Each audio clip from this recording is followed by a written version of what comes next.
Hablando de motores turborreactores, ya hemos platicado que hay ciertos factores que van a afectar el rendimiento, particularmente lo que conocemos como empuje. Entonces, vamos a mencionar esos factores que afectan el empuje en los motores turborreactores específicamente.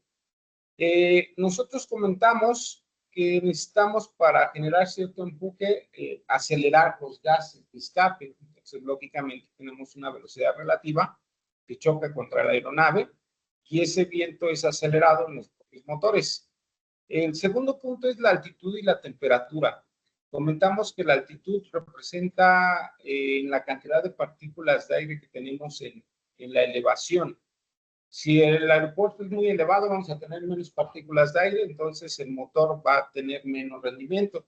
Si el aeropuerto está al nivel del mar, pues prácticamente está en un rendimiento óptimo porque tiene más partículas de aire. También es importante mencionar que los motores, por naturaleza, se diseñan con la atmósfera estándar internacional. La atmósfera estándar internacional es un parámetro hipotético que se toma como referencia, que es al nivel medio del mar. Entonces, si nosotros estamos al nivel medio del mar, estamos tentativamente en la atmósfera estándar internacional. Entonces, tenemos ciertas temperaturas, también las temperaturas, recordemos que es importante. Si la temperatura aumenta, las partículas de aire se separan, entonces tenemos menos partículas de aire. Entonces, directamente proporcional a la presión. Entonces, entre más temperatura tenemos menos presión en el aire, entonces las partículas se separan, entonces tenemos menos partículas, hay menos rendimiento en el avión, en el motor particularmente. Las revoluciones del motor son importantes porque nos dan las RPMs y eso se va a traducir en HPs y también nos va a llevar al empuje como tal. La temperatura de los gases de escape también es un parámetro esencial para el diseño del motor. Y la humedad de aire, si en el aeropuerto tenemos humedad, como aeropuertos están cerca del mar, pues vamos a tener un poquito de saturación de aire, entonces vamos a tener un poquito más de eficiencia. Y la eficiencia térmica, pues también va de la mano de las partículas de aire. Si empezamos a analizar las gráficas que nos dan los fabricantes en las propias aeronaves, vamos a analizar aquí en el eje de las 10, vamos a tener empuje neto contra velocidad de aire. Entonces, nosotros aquí podemos analizar diferentes tipos de motores. El motor recíproco, que es el amarillo, el motor turboprop, que es el cafecito, el motor turbofan, que es el verde, y el motor turbojet, que es el morado. Si nosotros analizamos, pues el que está en una media es el turbofan. Entonces, el turbofan es el que nos va a dar una eficiencia más efectiva. ¿Saben? También si analizamos la gráfica de empuje contra altitud, nosotros sabemos que entre más alto esté el avión, entre más elevación tengamos, altitud, en este caso nosotros estamos en una altitud de, vamos a decirlo, Acapulco, entonces Acapulco tendríamos un empuje de 17,000 libras, pero si estamos en la Ciudad de México a 7,000 aproximadamente estaríamos en un empuje de 13,000 para este tipo de motor JT8D17. Entonces todos los motores se comportarían de una manera similar. Entonces, entre mayor altitud nosotros tengamos, pues vamos a tener menor empuje. También si nosotros analizamos esta otra gráfica que es lo que es HP libras por segundo, específico power, y la temperatura, en este caso del rotor interno, pues vamos a tener los diferentes tipos de motores, ciertas variaciones que nos van a dar una gama de comportamiento del propio motor, así como analizar esta otra gráfica donde vamos a tener también diferentes tipos de motores, pero aquí ya hacemos referencia al bypass radio. El bypass radio es el régimen entre la parte proporcional que mandamos de aire secundario a aire primario al core. Entonces vamos a tener turbojets, turboprop, vamos a tener turboprops y motores de alta derivación. Entonces vamos a tener cierta gama que nos van a entregar cierto consumo de empuje. Si yo tengo un motor, en este caso, si el motor tiene una baja derivación de bypass, por ejemplo, está en punto 2, tenemos el caso de los turbojets. pues vamos a tener un alto consumo de empuje, un alto consumo de combustible. Sin embargo, si nosotros aumentamos la derivación, los turboprops, como los turbofans de alta derivación, ¿qué vamos a obtener? Vamos a tener un poquitito menos de consumo de empuje. Recordemos que lo importante del turbofan, que lo hace un motor más usado, es que el 80% del flujo es secundario y el 20% lo utilizamos para acelerar. Entonces, aceleramos 20% y gastamos combustible en un 20%. ¿Eso qué provoca? Pues ahorro de combustible. Entonces, aquí tenemos esta gráfica que también nos da otra visualización para utilización de aeronaves en relación al consumo de combustible. También aquí manejamos otra gráfica de impulso específico contra el número de Mach, velocidad. Igual volvemos a caer en un estándar promedio, el turbofan. Aquí nosotros tenemos el número de Mach, entonces entre más veloz esté el avión, que esté a lo mejor a 8 de Mach, que sea un motor scramjet, vamos a tener un impulso específico mínimo. Sin embargo, si nosotros reducimos la velocidad en 2 de Mach o abajo de 0.1 de Mach, que sería el turbofan, algunos aviones vuelan a 0.8 de Mach, como el turbofan, el 737, entonces nosotros pues ahí vamos a tener un específico impulse un poquitito más pronunciado, más amplio, ¿vale? Pues aquí de esa manera nos damos idea de cómo vamos a tener una eficiencia en los motores turborreactores y en los motores a reacción. Sabemos que los elementos básicos de estos motores es la zona de entrada, el fan, el compresor, la cámara de combustión, la turbina y la tobera de escape. Son los elementos, las secciones del propio motor. Tenemos diferentes tipos de ductos de admisión. Subsónico divergente, estamos visualizando, divergente. Ductos de admisión divergente, como este también lo tenemos. Entonces, supersónicos, rectangular y asimétricos, como los del Concorde. Entonces, tendríamos otros ductos rectangulares, como que estamos visualizando. Supersónico rectangular, tendríamos otros de otros motores. Ducto dividido, tenemos dos ductos divididos. También vamos a tener tipos de fan, de turbofanes. Los turbofanes, el objetivo del turbofan, el fan como tal, es generar mayor absorción de aire, de partículas de aire al propio motor, porque el fan es el que va a distribuir el aire entre el flujo primario y el flujo secundario. Aquí vemos otra gráfica, el efecto tamaño del fan en el nivel de ruido. Recordemos, uno de los contaminantes del avión es el ruido. Entonces, aquí tenemos el turbofan, pues tenemos el turbojet que genera 120 decibeles, el turbofan de alta derivación nos genera 110 decibeles, el turbofan normal, de derivación normal, 100 decibeles.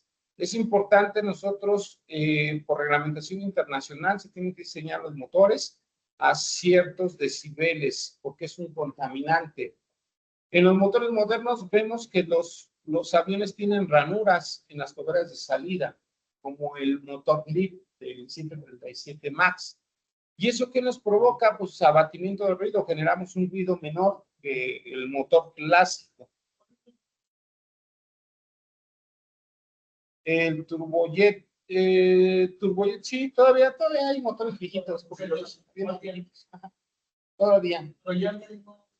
Ya no hay muchos como antes, pero sí, todavía hay. Es el ruido, pero también, más que nada, el consumo. Es el consumo, es el que nos hace gastar más. ¿Vale?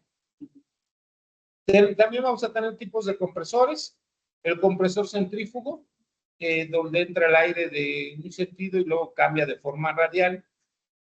Aquí vamos a tener el ejemplo de la división del compresor centrífugo, pero también vamos a tener el compresor axial, donde solamente el flujo va de forma recta.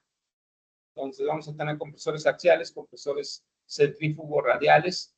Las etapas de compresor están conformadas por una parte rotora y una parte estatora, una parte que no se mueve y una parte que gira.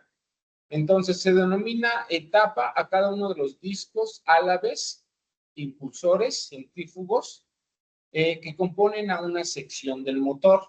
Si nosotros vemos, tenemos una parte que va a girar y una parte que va a estar fija. Si nosotros analizamos la aerodinámica, significa que el rotor gira y tiene cierta configuración aerodinámica. Como lo vemos, generamos cierto triángulo de velocidades. Y la parte estatora, la que no se mueve, también tiene otra configuración. Entonces, de esa manera vamos a generar la aerodinámica de la parte rotora y estatora y generamos una etapa del motor. Recordemos que los compresores se pueden desplomar. Un desplome de compresor es la condición que los álabes del compresor, aerodinámicamente debido a los altos ángulos de ataque y el viento relativo, ya no generan esa compresión, ¿vale? Entonces es importante verificar el ángulo de ataque en las aeronaves para saber que no vamos a entrar en un motor que entre en desplome, ¿sale? Entonces, si nosotros cambiamos el ángulo de ataque, vean, el aire entraría de diferente forma y lógicamente, aerodinámicamente hablando, los compresores ya no funcionarían de forma correcta. El desplome del compresor puede ocurrir en el encendido durante la aceleración de las bajas RPMs ante la repentina reducción del flujo de aire. También puede ocurrir en maniobras en las que ocurran interferencias al flujo de admisión, alto ángulo de ataque y bajas velocidades del avión. Entonces hay que tener mucho cuidado porque podemos tener el famoso apagado del motor, el desplome del compresor del propio motor. ¿Cómo se detecta y se corrige el desplome? Si solo se desploman los álabes, se escucha un revoloteo y un retumbe. Si se desploma un disco completo, se escucha un fuerte estampido, cañonazo. Las RPMs disminuyen y se incrementa rápidamente la temperatura de gases de escape. Se puede representar el apagado del motor, el flame up. Se corrige cambiando el ángulo de ataque de los álabes guías y purgando el motor. Entonces es importante que siempre tengamos con un ángulo correcto el viento relativo hacia los compresores. Un ejemplo, el motor ATR en turbohélice de los ATRs, se tenía que estacionar siempre predominantemente el avión en dirección al viento relativo. Si tú lo ponías con viento de cola, normalmente los motores se ahogaban, les pasaba el flame up, entonces no encendían, se desplomaban. Entonces hay que tener mucho cuidado en el aspecto del viento relativo. Entonces, como que comentamos, vamos a tener hélices o turbinas o compresores de paso variable. ¿A qué me refiero? Que el álabe se mueve. Van a haber algunas turbinas y compresores que les pase de esa manera. Estatores o álabes guía, vamos a tener los estatores que son fijos, no dejan de ser también turbinas. Dentro de la aerodinámica, pues vamos a tener cierta configuración que nos va a generar cierta eficiencia dentro del propio motor. Y ahora estamos hablando de las etapas. Cuando hablamos de las etapas, estamos hablando de una zona rotora y una zona estatora. Normalmente estas etapas las usamos para extraer aire caliente, conocidas como las purgas, los blitz, el sangrado. En inglés el blitz es sangrado. Entonces nosotros sangramos al motor, ¿para qué? Para que utilicemos ese aire caliente para otros subsistemas, ¿no? En otras palabras, sería nuestro sistema neumático, lo utilizamos como para el sistema de antihielo, presurización, etcétera, etcétera, aire acondicionado, ¿vale? Entonces, la extracción de aire de presión del compresor, energía neumática, para los sistemas ambientes del avión. Además, liberamos presión excesiva, reduciendo el riesgo de desplome. Recordemos, cuando nosotros queremos sacar el máximo rendimiento o el máximo peso de despegue de un avión, se recomienda que en el despegue se apaguen los blitz, porque requerimos toda la potencia. Es más, les informo, el 787 no tiene sistema neumático, porque la potencia del aire que se utiliza en los motores es netamente para el empuje. No hay sistema neumático en el 787. Por eso lo hace un avión más rendido, más eficiente. Tenemos las purgas de los motores al despegue o a grandes requerimientos de potencia. Tenemos el empuje. Se deben de cortar las purgas de los motores para tener mayor eficiencia, que es lo que comentábamos.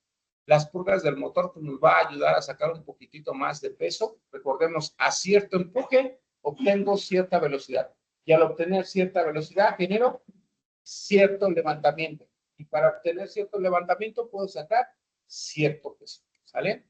Estamos hablando de estática. El compresor, vamos a tener difusores. Un difusor es reducir el área para generar mayor velocidad y de esa manera cambiar o variar la presión. Vamos a tener cámaras de combustión. Dentro de las cámaras de combustión, las bujías, inyectores de combustible, donde se va a mezclar el aire y el combustible y se va a generar una mezcla estequiométrica, que es la cantidad de aire contra cantidad de combustible. Es la mezcla estequiométrica. Entonces vamos a tener la sección de la combustión, donde está la cámara de combustión. El 75% del aire fluye fuera de la cámara, lo que reduce la temperatura en un 50%, lo que protege a la sección de la turbina. El aire exterior entra al quemador por agujeros y en este caso se genera la combustión. Las bujías solo funcionan durante la puesta en marcha de la combustión, es autosoportada. Se construyen las bujías de níquel-monel-inconel, que resisten las máximas temperaturas en el desacelerado por RPMs máximas. Entonces ahí ya estamos hablando de los materiales. Vamos a tener cámaras de combustión tubo anular y cananular, serían las dos más comunes que vamos a utilizar. Las tubo anular son de diseño compacto, espacio anular con un quemador interno, ofrece un mayor volumen de cámara, menores pérdidas de presión, menor peso y mayor uniformidad de presión.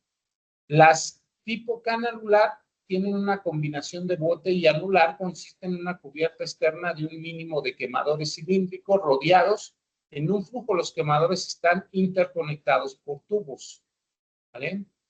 Entonces vamos a tener los generadores de vórtice también, swirl vanes, generan el flujo turbulento dentro de la cámara de combustión para una mejor combustión de los álabes cuando son estáticos. O sea, los propios generadores de vórtice.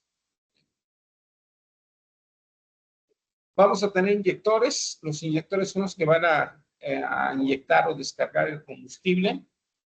También vamos a tener bujías tipo antorcha. Las bujías solo se encienden en la puesta en marcha del motor en algunos procedimientos como vuelo, turbulencia o en tormenta. También tenemos secciones de la turbina. Entonces vamos a tener secciones estatoras y secciones rotoras. Entonces también como el compresor tenemos etapas de turbina. Entonces vamos a clasificar turbinas de alta velocidad y turbinas de baja velocidad. Conocidas las de alta velocidad son high pressure turbine, y las de baja velocidad low pressure turbine. Así como los compresores, ¿no? High compressor y low compressor. Entonces vamos a tener dos ejes de rotación, N1, baja velocidad, y N2 de alta velocidad. ¿Sale? Entonces, las secciones de turbina también tenemos una parte rotora, una parte estatora. Las turbinas están hechas de níquel, resistentes a altas temperaturas. Para evitar la función de los álabes, se cuentan con un sistema de enfriamiento extraído del compresor. O sea, las turbinas son huecas donde se van a enfriar la parte hueca de las mismas. También se pueden utilizar revestimientos de baja conductividad térmica que además resisten la corrosión. Pues tenemos revestimientos y tenemos partes huecas de las turbinas para un enfriamiento de las mismas. Tenemos temperaturas de gases de escape. La temperatura de gases de escape es un parámetro importante para el comportamiento del motor. Esta se detecta por un dispositivo llamado termocople o termopar que se localiza antes de la turbina en la parte media de las mismas. Nosotros es importante que monitoreemos la temperatura de gases de escape porque a cierta temperatura tenemos cierta presión y a cierta presión obtenemos cierta velocidad. Entonces el EGT nos va a decir que el motor está trabajando de forma correcta. En los instrumentos del avión vamos a tener que monitorear esta información. Entonces en la pantalla de motor, de información de motor, hay que checar los EGTs. Hay dos parámetros importantes, una de dos, checas EGTs o checas EPR. EPR es la diferencia de presión entre la admisión y la salida. Engine Pressure Rating. ¿Vale? Una de dos. Los motores modernos monitorean EGTs. Los motores viejitos monitoreaban EPRs. ¿Vale? Tenemos los ductos de escape. También vamos a tener diferentes ductos de escape. El objetivo de los ductos de escape es canalizar el flujo del aire para impulsar la aeronave. Tenemos ductos de escape convergente subsónico, convergente divergente supersónico. Vamos a tener convergente divergente supersónico y algunos otros. En los ductos de escape podemos poner posquemadores, afterburning. Son quemadores posteriores a los cuales se inyecta combustible a los gases de escape que contienen una gran cantidad de oxígeno, produciendo una segunda combustión en el motor, pero fuera de las cámaras de combustión, generando un empuje sin someter a la turbina a mayores temperaturas. O sea, algunos motores pueden llegar a tener posquemadores, ¿vale? Entonces vamos a tener el turbojet supersónico con posquemador, es un ejemplo de motor posquemador. Entonces vamos a tener ciertas información de motores, ¿sale? No sé si quede claro, tengan alguna duda, alguna pregunta, algún comentario de esta información.